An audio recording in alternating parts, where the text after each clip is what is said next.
You can feel it when a player's moment arrives. And in Riga, it did. Alperen Şengün became the youngest player in EuroBasket history to record a triple-double, scoring 19, 12 and 10 in the quarterfinal against Poland. And then steered Turkey past Giannis and Greece, winning 94 against 68, to reach their first final since 2001. He didn't just fill the box score, he controlled the floor. And on top of that, he had 7 player of the game matches across the whole tournament. And if you think this is just FIBA hype, back in the NBA, he just dragged Houston to 52 wins, his first All-Star nod, and a 7-game playoff war with the Warriors in the 2024-25 season. So with the eyes of the world currently on him, let's take a closer look at the growth of Alperen Şengün. The argument can be made that Şengün wasn't supposed to be this guy, but he also had a very promising start of his career. He didn't necessarily have a viral mixtape, he didn't have the chosen one status, he was just a kid from Giresun, Turkey, whose parents weren't NBA legends. By 14, Şengün was already 6'10", but instead of just parking himself under the rim and dunking, he learned how to play. Footwork, fakes, passing angles.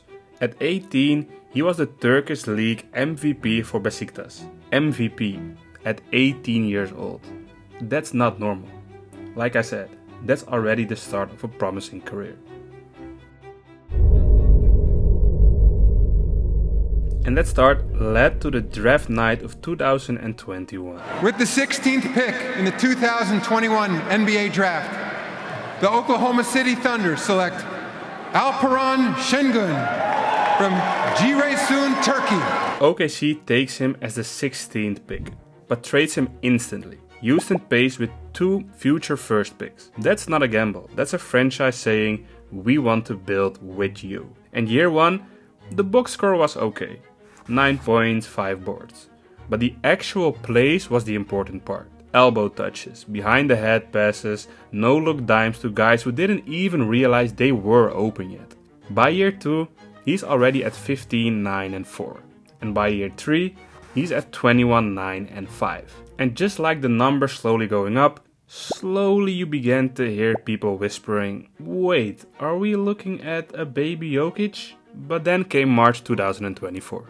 The injury scare. A nasty ankle sprain. Rockets shut him down immediately.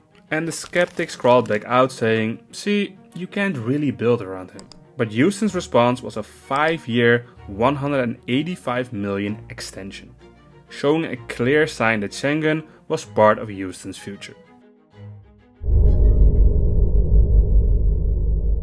Şengün returned the trust of the franchise with a response no one can argue with. The following season, Rockets finished on 52-30 and became the 2nd seed in the West. Şengün gets his first All-Star nod and plays a big role in pushing Golden State to a 7-game war in the first round of the playoffs. He put up 21 points, 12 rebounds and 5 assists in that series on average. And suddenly, people realized, this isn't a baby Jokic. This is something different. A different rhythm, a different flavor. You kinda have to look at him like this. He's a different species in the same ecosystem. Quicker hips, endless shoulder fakes, little give and go touches that keep defenders guessing. The lineage is clear, a big man who can also be the playmaker. But the way Şengün does it, that's a whole different rhythm. If the NBA is about spacing and star gravity, FIBA is about dirty math. No defensive 3 seconds, tighter lanes, more bodies in your driving lane. If your game is just athleticism, FIBA exposes you, unless you're Giannis. If your game is reads, it amplifies you.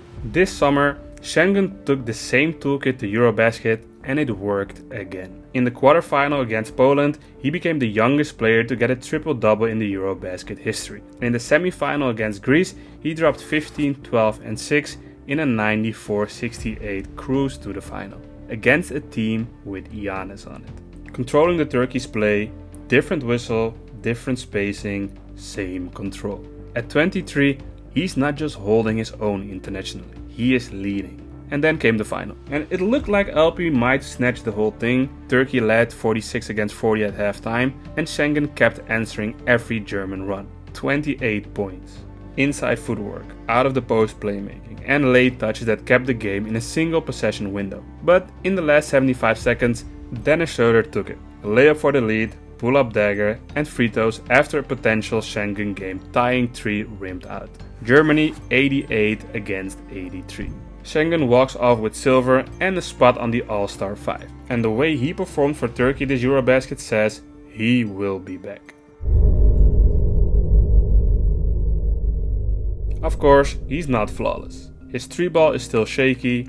Defensively, quick guards can still cook him in space, and turnovers spike when he forces magic passes. But each year, he's cleaned up something. Positioning, shot selection, timing, and he's already good enough to be the focal point of both an NBA playoff team and a national team in a Euro final. And where big men used to dominate with just size, in today's NBA, it has changed to dominating with brains. Şengün might not be the tallest, he might not be the strongest, but he just might be one of the most fun bigs in basketball. And the scariest part, he's barely old enough to rent a car, depending on where you're from. So yeah, while we keep looking at Luka, and Wemby, Giannis and Shea, we can't be surprised if a year from now that whole conversation includes a new name.